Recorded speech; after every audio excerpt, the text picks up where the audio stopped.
दोस्तों, hit list के इस महा एडिशन में हम आपका तहे दिल से स्वागत करते हैं।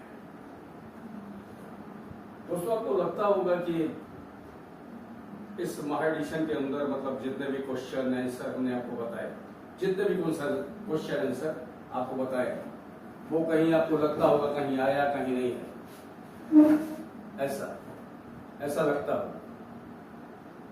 लेकिन देखिए, सिर्फ स्टडी भी एक चीज होती है।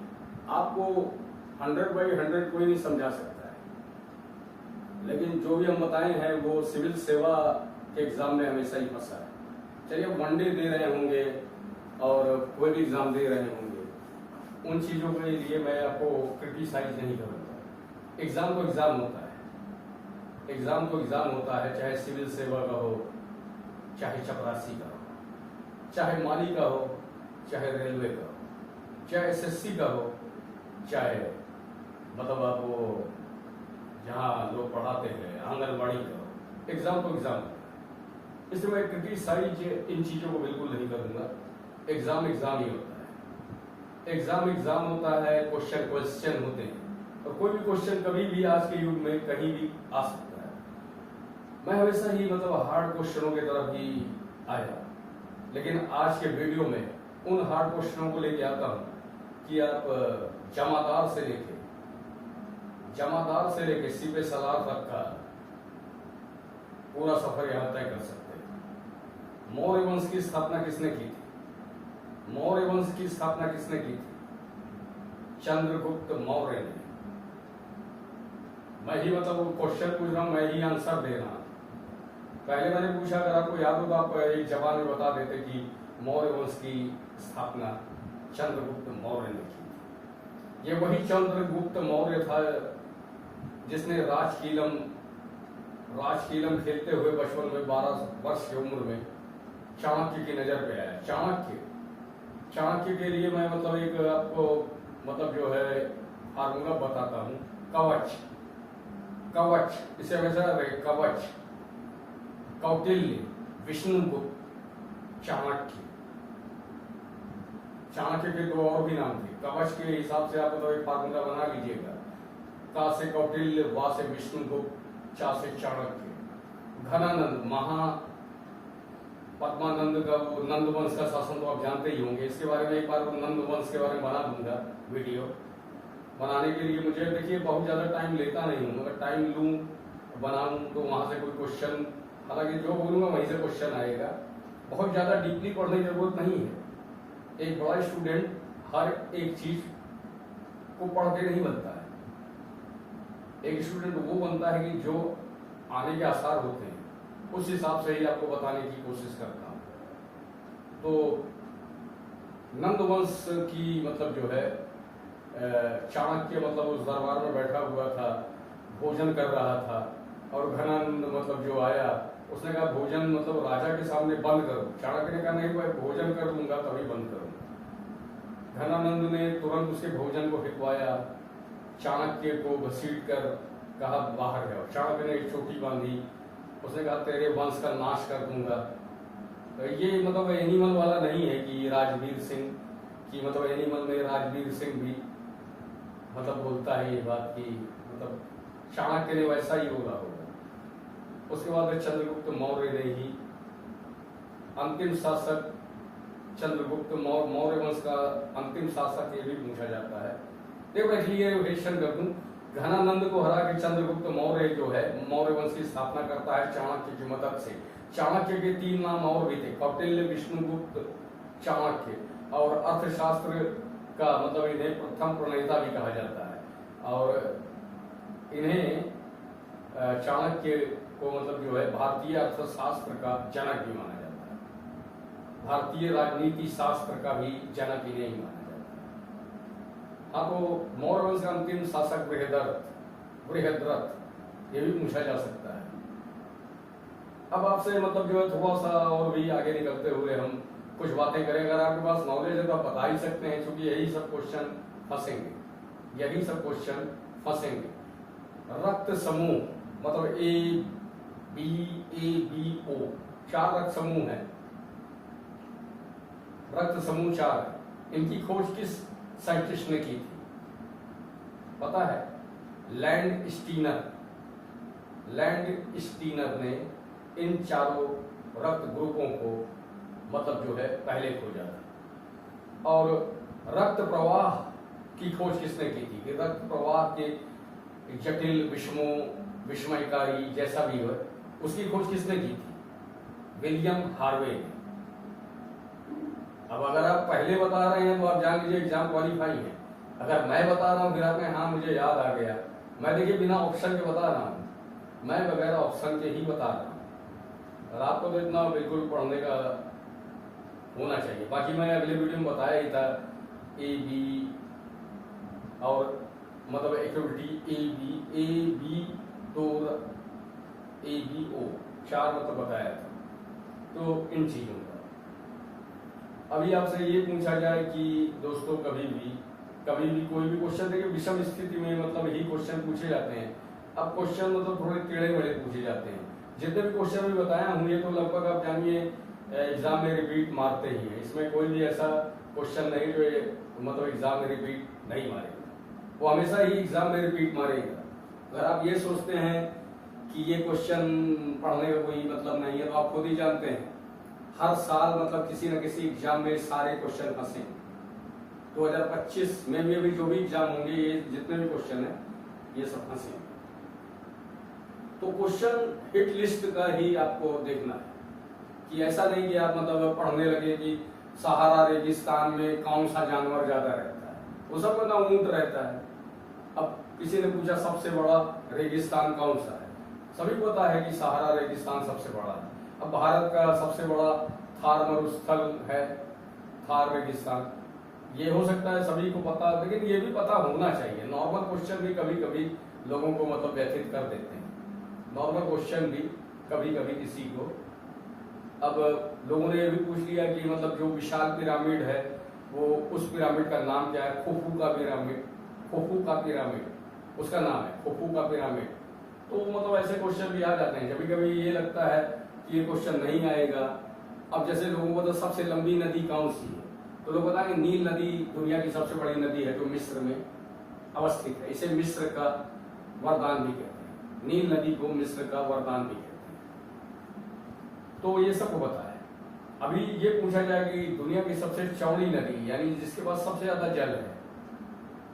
देखिए एक चीज आपको अभी बताऊं, क्वेश्चन में ये आ सकता है, ये बिल्कुल आता है। एक तो लंबाई के हिसाब से भी आता है, एक अपवाह का मतलब जो है चौड़ाई और जल समूह। ये दो क्वेश्चन हमेशा याद रखिएगा। नील नदी दुनिया की सबसे लंबी नदी है और अपवाह के हिसाब से यानी सबसे ज्यादा पानी और सबसे चौड़ी नदी। और ये टेढ़ा मेढ़ा देखिए लंबाई में तो नापा जाता है लंबा करके। नील नदी को भी अमेजन नदी जो है अपवाह के हिसाब से नंबर 1 है। अभी तक एग्जाम में आप ये नील नदी को ही लंबा मानेंगे क्योंकि अगर पैरामीटर लंबाई के हिसाब से नापेंगे नील लंबी है, लेकिन घुमावदार होने की वजह से अमेजन नदी की अगर लंबाई नापिए तो 6,500 6,500 नील नदी है लगभग। इतना डेटा मैं कल आपको दे सकता हूँ, मुझे इतना नहीं पता, लेकिन ये पता है कि नील नदी 6,500 के करीब है और 6,400 कुछ मतलब जो अमेजन। लेकिन अगर मतलब जो है घुमावदार हिसाब से नापा जाए और जल प्रवाह के, तो इसीलिए 2 क्वेश्चन बनता है। सबसे लंबी नदी कौन है? नील नदी, मिस्र का वरदान। और अपवाह के हिसाब से सबसे बड़ी नदी यानी चौड़ाई और जल के हिसाब से तो अमेजन नदी, दक्षिण अमेरिका, ये हमेशा याद रखिएगा। नील नदी मिस्र, अमेजन दक्षिण अफ्रीका। अब आइए इंडिया की नदी में भी आ जाते हैं।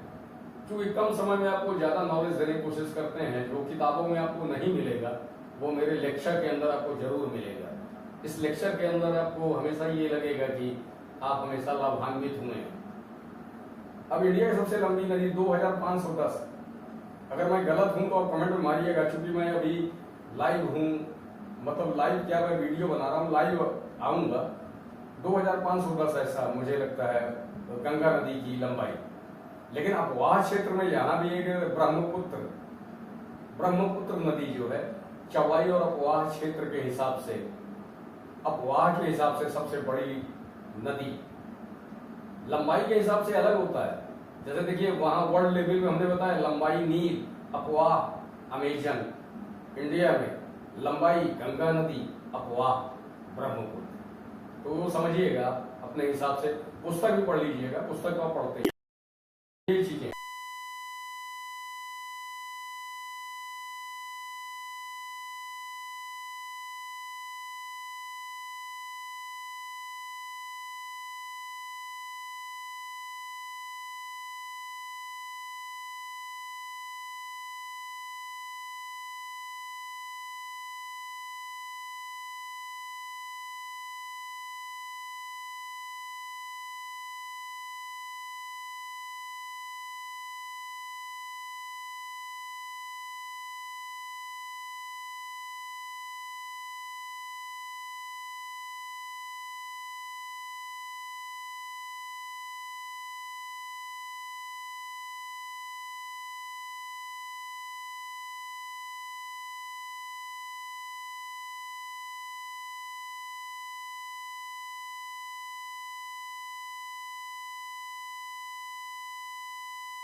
आप लोग नहीं बता पाए क्योंकि ये क्वेश्चन तो आएगा नहीं, लेकिन general knowledge is power. Shakespeare ने कहा था नॉलेज इज पावर, नॉलेज होना चाहिए, तो एग्जाम में आए ना आए, लेकिन नॉलेज इज पावर। अभी देखिए, अभी कोई भी आदमी की परख कहाँ से होती है? नॉलेज से। बोलने से आदमी का ऐसा एटीट्यूड कि मैं ये कह दिया वो कह दिया, जब एक पढ़ा लिखा व्यक्ति सामने खड़ा होता है ना, तो सबकी मतलब जो है औकात समझ में आ जाती है कितने नॉलेज में। तो मतलब जो लंबी लंबी बातों करने से कोई आदमी बड़ा नहीं होता है। आपका नॉलेज इज पावर। अगर आपके पास मतलब विद्या है तो आपके पास शक्ति है। बाकी मतलब आप समाज के अंदर तो अधिकांश लोग पढ़ाई लिखाई के एरिया से जुड़े नहीं होते दोस्तों, पढ़ाई लिखाई के एरिया से जुड़े नहीं होते, दलाली चंगाली खंगाली वाले होते हैं। लेकिन पढ़े लिखे व्यक्ति या एक बड़े ऑफिसर के सामने उनका क्या मतलब औकात है, आपके सामने क्या औकात है, वो भी जानता है। वो सिर्फ झटहे लोगों से मतलब बात कर सकता है। बड़े लोग के सामने मतलब वो जानता फील करता है कि मैं इसके सामने टिक नहीं पाऊंगा। तो दोस्तों मतलब मैंने आपको कल वो क्या कहते हैं लिखित वो किया था, उसमें बहुत ज्यादा रिस्पॉन्स मुझे नहीं मिला। और मतलब एक 10 घंटे में 200 व्यूज मतलब मेरे वीडियो में आना। चलिए सब्सक्राइबिंग तो मेरी बहुत ज़्यादा बढ़ी है, अर्न भी मेरी बढ़ी है तीनों उसमें, लेकिन इस चीज़ों को मैं नहीं देखता। मैं ये चाहता हूँ कि मुझसे आप ज़्यादा लाभान्वित हों, आप मुझसे ज़्यादा कुछ पा सकें, मुझसे कुछ ज़्यादा पा सकें, एक बड़ी सी नौकरी आप पा सकें। ऐसा छोटा मोटा अटैम्प्ट करने झूठ वाली नौकरी नहीं, एक ऐसी नौकरी पाएँ कि आप मतलब जो है अपना जीवन यापन अच्छे ढंग से कर सकें। और बाकी कुछ और क्वेश्चनों के साथ मैं आपको छोड़ता हूँ, क्योंकि मेरा मतलब वीडियो मतलब मैं चाहूँ तो मतलब लंबा भी कर सकता हूँ। मैं लाइव भी 2-4 दिन के अंदर आने वाला हूँ। मैं टाइमिंग आपको बता दूंगा कमेंट बॉक्स में कि जब मैं लाइव आऊँगा। कुछ और भी क्वेश्चंस मैं आपको मतलब जो है फिट लिस्ट के जरिए बताता हूँ। दोस्तों काकोरी कांड 9 अगस्त 1925, 9 अगस्त 1925 काकोरी कांड। काकोरी कहाँ है? लखनऊ मंडल में है काकोरी। 9 अगस्त 1925 काकोरी कांड, इसे नोट कर लीजिएगा, इसे नोट कर लीजिएगा। 3 फरवरी 1928, इसे भी नोट करिएगा। 3 फरवरी 1928 लाला लाजपत राय वाला मैटर, लाला लाजपत राय वाला। कमेंट मारिए लाला लाजपत राय साइमन कमीशन के विरोध में गए थे, साइमन कमीशन के विरोध में। की महिलाओं ने किसे सरदार की उपाधि दी?